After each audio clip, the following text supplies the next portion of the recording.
mind if we interview for our team project? Please do, yes. Alright, so before we start, can you please introduce yourself to our... Yeah, sure. Hi, my name is Peter and I'm an English teacher at ABC School.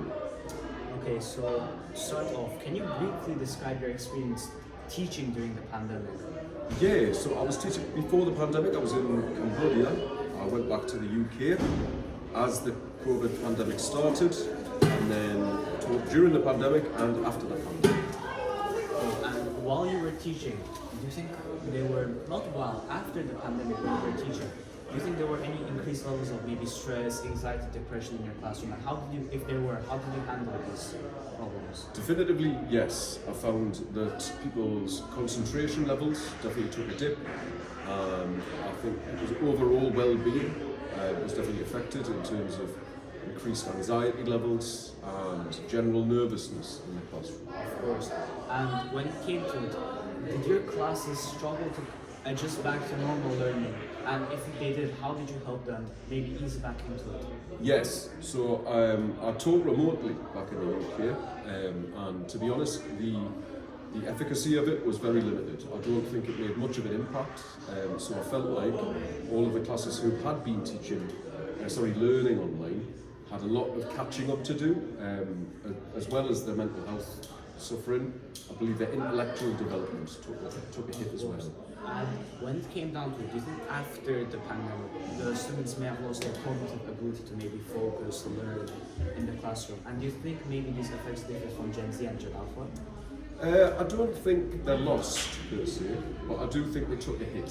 So I think maybe the way that we teach now has got to take into account the psychological impact that COVID did take on people. Of course. And when you look at it after the pandemic, now that we're 5 years away from it, when you teach your classes now, does it seem like maybe Gen Z and Gen Alpha have differed? Maybe Gen Z took a larger hit than Gen Alpha? Yes, I think the key years in terms of your emotional development are probably, for me as a teacher, would be the sort of 6, 7, 8 years, and the years who were not going to school in those years definitely took the biggest hit. So that would be Gen Z, is that right? Yeah. And the Gen Alphas maybe, who were younger at the time of COVID, it's almost like a distant memory because they were young. Of course. So you think Gen Z will take more of the longer impact of this, right? They'll feel more of the long-term consequences in the future. Well, whether there will be, I think we've got to, as educators, try and tailor how we teach years that have been affected, put it that way. So, for example, in the UK, we couldn't have exams because there was too much of a risk of contraction of COVID-19. And I think we've still got to take into account now, say, for example, year 10s and 11s have had difficulties emotionally and psychologically, as well as intellectually, due to the COVID-19 crisis, that their younger brothers and sisters may or may not have been affected. And what kind of support did you help give out to those students while they were coming back from the pandemic to help them recover and finally bridge that learning gap that they missed during the pandemic? I think we had to do a lot more of what we call hybrid learning. So because people were used to learning on devices, researching on devices, etc., but their exams were pen and paper, there was that transitional period. So we had to be a bit more patient, I think, with the written work side of English, for example. But all round generally, I just think you've just got to be able to say, take your time, get back into the groove of being in a school as well. And what do you think might be some of the long-term consequences or effects that might be left for Gen Z or Gen Alpha? Because as we see now, some of the older years of Gen Z are now entering the workforce. Mm-hmm. So what do you think might be some of the long-term consequences experienced by these groups? You'd hope that the longer away from COVID, the more people are able to adapt.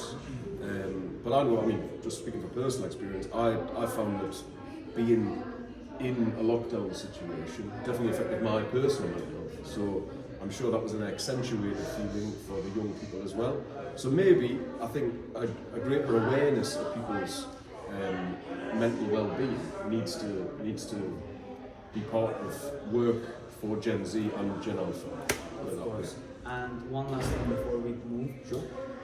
What do you think moving on are some essential steps educators, maybe parents, or maybe even tutors who help tutor kids can take forward, helping kids transition back to that normal everyday life after they experience the homeschool center pandemic?